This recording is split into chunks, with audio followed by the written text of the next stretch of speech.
मुखिया जी, आपकी पत्नी ठकुराइन बालकनी से गार्डन में आ गिरी। क्या वो ठीक तो है? उनको चोट तो नहीं आई है मुखिया जी, लेकिन उनकी आंखों में खौफ नजर आ रहा है और वो कुछ बोल भी नहीं रही हैं। हे भगवान! ये सुनकर सभी गांव के लोग और तांत्रिक बाबा जी मुखिया जी के साथ हो लिए। सभी घर पहुंचे तो ठकुराइन पलंग पर पड़ी थी। ठकुराइन, क्या हुआ आपको? हमें कुछ तो बताइए। मुखिया जी को सामने पाकर ठकुराइन उनसे लिपट गई। जी।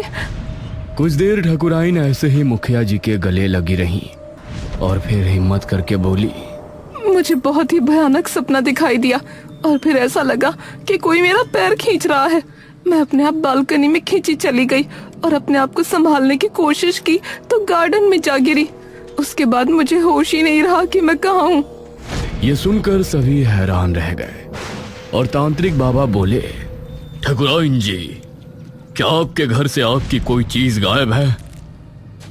इस पर ठकुराइन ने सोचकर जवाब दिया, हाँ, हमारा पुश्तैनी हार गायब है। कल शाम हमने उसे उतारकर अलमारी में रखा था, लेकिन अब वो कहीं नहीं मिल रहा। यह सुनकर बाबा ने मुखिया जी की तरफ देखा और बोले, ठकुराइन का खास ख्याल रखा जाए। लगता है किसी ने कुएं से अपनी ख्वाहिशें मांगी है और उसने ठकुराइन के हार को कुएं में डालकर इनकी जान का सौदा किया है। यह सुनकर सभी लोग डर गए। ठकुराइन के चेहरे पर आया खौफ और ज्यादा बढ़ गया और मुखिया जी की आंखों से आंसू निकल पड़े। मैं आपको कुछ नहीं होने दूंगा ठकुराइन, कुछ नहीं होने दूंगा। अब फिर से गांव में डर का माहौल छा गया था। ठकुराइन की सुरक्षा में मुखिया जी ने कई आदमी लगा दिए थे। रात होने पर सभी अपने अपने घरों में घुस गए थे। मैं भी दादाजी के साथ बरामदे में ही बैठा सोच में डूबा था। रोहन बेटा, तुम क्या सोच रहे हो? अब कुछ नहीं दादाजी, बस मैं दादाजी को और परेशान नहीं करना चाहता था, इसलिए मैंने उनको नहीं बताया कि मुझे कोई आवाजें सुनाई देती हैं। रात होने पर जब मैं पलंग पर गया तो फिर से मुझे वो आवाज सुनाई दी। रोहन, आ जाओ रोहन, मैं तुमको जंगल घुमाऊंगी। इस बार अपने साथ हल्दी की गांठें मत लाना। यह आवाज सुनकर मैं दबे पांव घर से बाहर निकला और जंगल की तरफ रवाना हो गया। वो औरत मुझे नजर आई और इस बार भी मैं चुपचाप उसके पीछे हो लिया।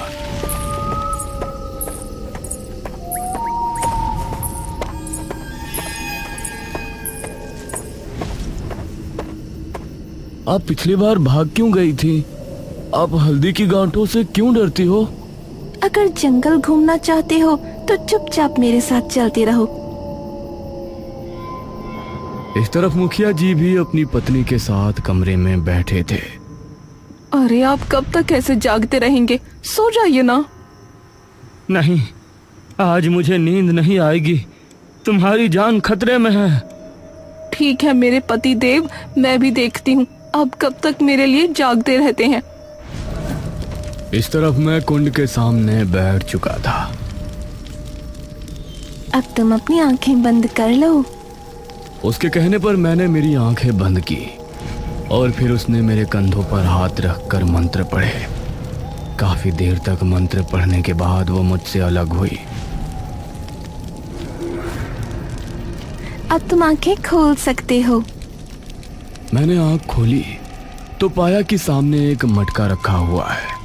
इस मटके को उठाओ और मेरे साथ आओ। लेकिन आपने तो कहा था कि विधि करने के बाद मैं झरने पर जा सकता हूँ और पेड़ों पर भी चढ़ सकता हूँ।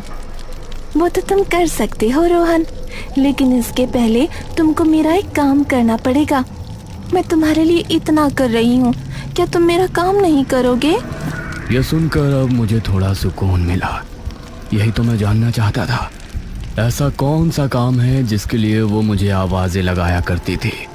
कौन सा काम था? जिसके लिए उसने सिर्फ मुझे चुना। मैंने मटका उठाया और उसके साथ हो लिया। अब वो मुझे अंधेरे जंगल की तरफ ले जाने लगी। मैं भी उसके पीछे चुपचाप चल रहा था और कुछ कदम ही चलने के बाद मैंने देखा कि वो कुआं ठीक हमारे सामने है। कुएं के पास पहुंचकर उसने मटकी को कुएं की बाउंड्री पर रखा।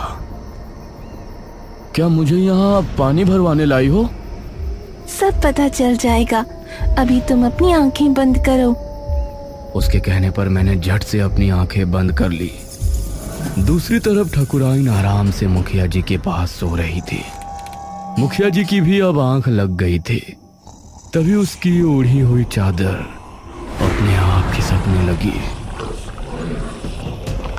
उसके बाद किसी ने जोरों से ठकुराइन का पैर खींचा। उसकी आवाज सुनकर मुखिया जी नींद से जागे। ठकुराइन!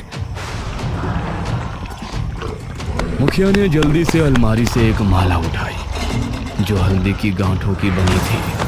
ठकुराइन अपने आप घसीटते हुए घर से बाहर निकली। मुखिया उसके पीछे भाग रहा था। वह जंगल के अंदर पहुंचने ही वाली थी। इसके पहले ही मुखिया ने उसके हाथ को पकड़ा और झट से उसके गले में माला डाल दी। तभी एक आवाज फिजा में गूंजी। तुम ठीक तो हो? जी मैं ठीक हूँ। मुखिया ठकुराइन को फिर से घर ले गया। अब तुम अपनी आंखें खोल सकते हो। मैंने मेरी आंखें खोली तो अब उस मटके का मुंह कपड़े से ढका हुआ था। हाँ, उठाओ इसे और मेरे साथ चलो। इस बार तुमको आगे चलना है, रास्ता मैं बताऊंगी। मैंने उस मटकी को उठाया जो काफी भारी लग रही थी और उसके बताए रास्ते पर आगे बढ़ने लगा। काफी देर चलने के बाद मैं एक गुफा पर पहुंचा। इसके अंदर चलो।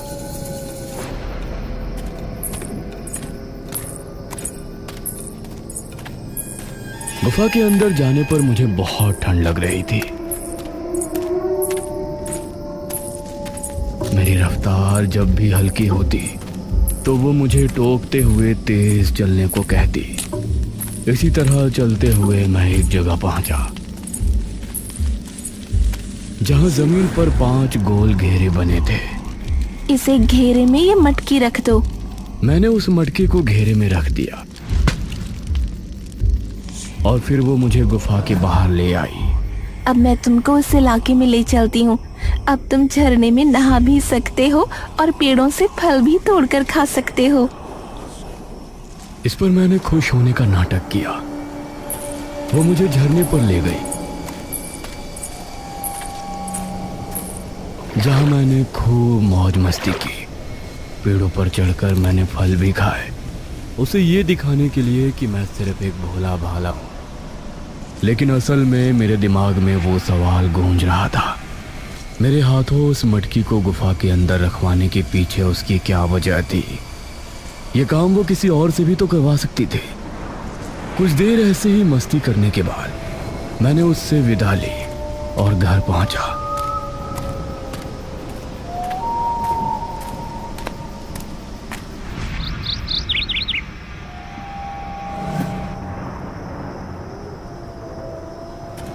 अब इसी तरह से रोजाना वो मुझे बुलाती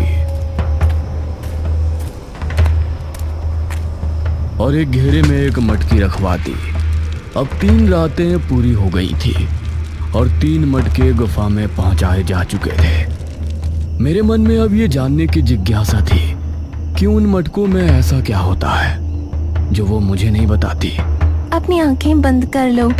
उस रात मैंने मेरी सिर्फ एक ही आंख बंद की जो उसकी तरफ थी और दूसरी खोली रखी। उसने मंत्र पढ़ना शुरू किया और तब मैंने एक बेहद डरावना दृश्य देखा।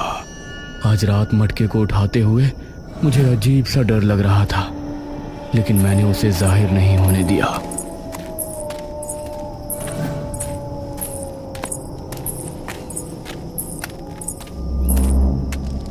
उस मटके को गुफा में पहुंचाने के बाद अब मैं फिर से घर पहुंचा। लेकिन अब मुझे कुछ भी छिपाना ठीक नहीं लग रहा था। दादाजी, मुझे आपको कुछ बताना है। क्या हुआ रोहन? बताओ, क्या बताना चाहते हो? मैंने दादाजी को अब आवाजों से लेकर सारी बात कह सुनाई, जिसे सुनकर दादाजी ने मुझे एक थप्पड़ लगाया। तुमको पता भी नहीं है कि तुमने गांव वालों को किस मुसीबत में फंसा दिया है। दादाजी ने मुखिया को खबर पहुंचाई और मुखिया जी ने अब उन्हीं महान तांत्रिक को बुलाया।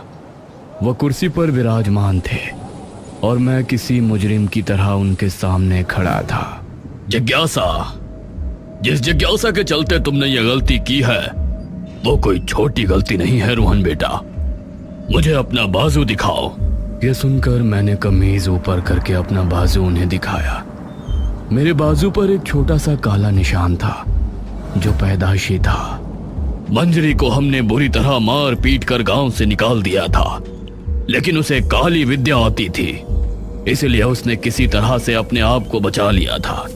लेकिन अब हल्दी की गांठें उस पर भी अभिशाप हो चुकी थी। मतलब हल्दी की गांठों से अब मंजरी को भी दूर रहने की जरूरत थी और कुएं के शैतान से अब उसने सौदा किया था। मंजरी, अब तक कई इंसान मैंने इस कुएं में संभाल लिए हैं।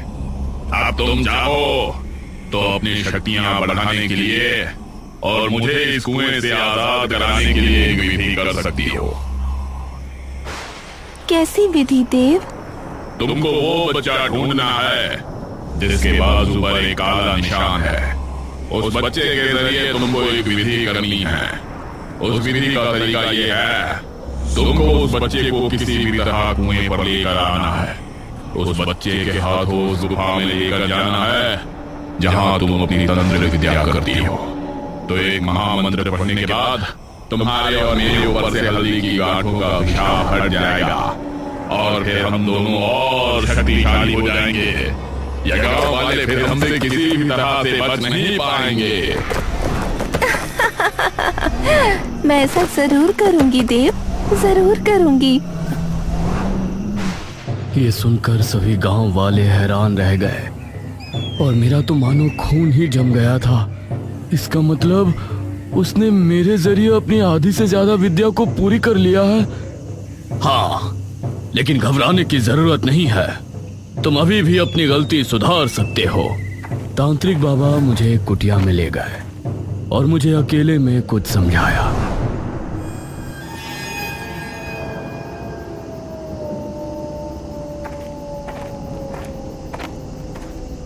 उस रात मैं फिर से मंजरी के पास पहुंचा। आज बस आखिरी रात है। आज तुमको मेरा ये काम आखिरी बार करना है। उसके बाद तुम आजाद हो। फिर तुम कभी भी जंगल आ सकते हो। तुमको मेरा काम करने की जरूरत नहीं पड़ेगी। मुझे बहुत खुशी है कि मैं आपके काम आ सका।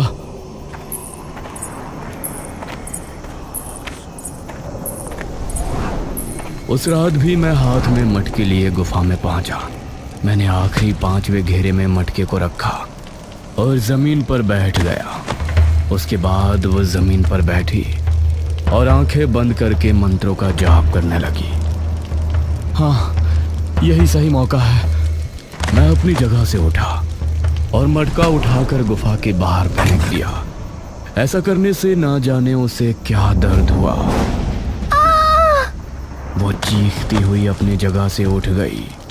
ये क्या कर रहा है तू? मैंने जल्दी से बाकी मटके भी उठाए और गुफा के बाहर फेंक दिए। उसने अपना लबादा उतार फेंका और मैंने पहली बार उसका चेहरा देखा। गुस्से की वजह से मानो उसकी आंखों में अंगारे दहक रहे थे। वह मुझ पर झपटी। इस हाथापाई में उसके बाल खुल गए और मैं उसे धक्का देकर बाहर भागा। नहीं बचेगा तू, नहीं बचेगा। वो मेरे पीछे भागी। मैं एक बरगद के पेड़ के नीचे पहुंचा। वहां पर मैंने जमीन से एक हल्दी की गांठ निकाली और उसे उठा लिया। वहीं रुक जाओ। मेरे हाथ में हल्दी की गांठ देखकर वो वहीं रुक गई और हैरानी से मुझे देखने लगी। अब मुझे वो दृश्य याद आया जब मैं बाबा के साथ कुटिया में गया था। जिस तरह वो शैतान हल्दी की गांठों से डरता है, उसी तरह मंजरी भी हल्दी की गांठों से डरती है। उन मटकों को वो खुद नहीं छू सकती, उन्हें सिर्फ तुम ही छू सकते हो। ऐसे में तुम ही हो जो उसे उसके इरादों में कामयाब होने से रोक सकते हो। बाबा मैं करूंगा, मैं उस गुफा के अंदर जाकर अभी उन मटकियों को बाहर निकाल देता हूँ। नहीं रोहन, ऐसा नहीं करना। उन मटकियों को गुफा में रखने का और बाहर निकालने का मुहूर्त सिर्फ मध्य रात्रि का ही है। उस समय वो भी तुम्हारे साथ होगी। ऐसे में तुम एक काम कर सकते हो, तुमको बहुत चालाकी से काम लेना होगा। मैं दिन में गुफा के अंदर तो नहीं आ सकता, लेकिन एक काम कर सकता था। मैं हल्दी की गांठ लिए दिन में यहाँ आया और मैंने इस बरगद के पेड़ के नीचे यह हल्दी की गांठ छिपा दी। इसके बाद मेरा यहाँ आना और मटकियों को गुफा से बाहर निकालना, वो सब मेरे प्लान का हिस्सा था। अब तुम मेरा कुछ नहीं बिगाड़ सकती। फिलहाल तो मैं जा रही हूँ, लेकिन मैं तुझसे बदला जरूर लूंगी, नहीं छोड़ूंगी तुझे। यह कहकर वो बिजली की रफ्तार से वहां से चली गई और उसके जाते ही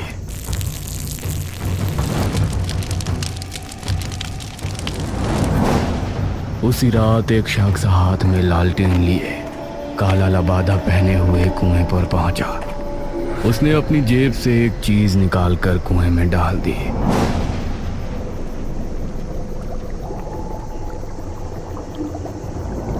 और फिर लालटेन को कुएं में फेंककर वहां से भाग निकला।